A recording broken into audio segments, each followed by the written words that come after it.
સુરતના ડિંડોલીમાં એક એડવોકેટ પોતાની કારમાં મિત્રો સાથે બેઠા હતા ત્યારે ડિંડોલી પીઆઈ ત્યાં આવીને કંઈક પૂછ્યા વગર સીધા લાત મારવા લાગ્યા હતા અને એટ્રોસિટી થાય તેવા ખપ્પર શબ્દો બોલ્યા હતા, જેથી હાઈકોર્ટમાં અરજી કરવામાં આવી હતી। હાઈકોર્ટ કોઈ ગુના વગર નિર્દોષ વ્યક્તિને લાત મારનાર પીઆઈને 3 લાખનો દંડ કર્યો હતો।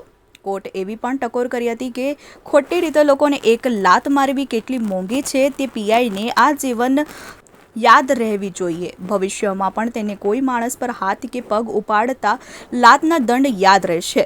પોલીસ ભલે દબાણમાં કામ કરે છે, પરંતુ તેની મતલબ સત્તાનો દુરુપયોગ કરવાની છૂટ નથી। પીઆઈએ ન્યાયતંત્ર વિશે જાહેરમાં અશોભનીય શબ્દો કહ્યા હોવાની રજૂઆત થતાં કોર્ટ ટકોર કરી હતી કે આવા પીઆઈ સામે સરકાર પગલાં કેમ લેતી નથી।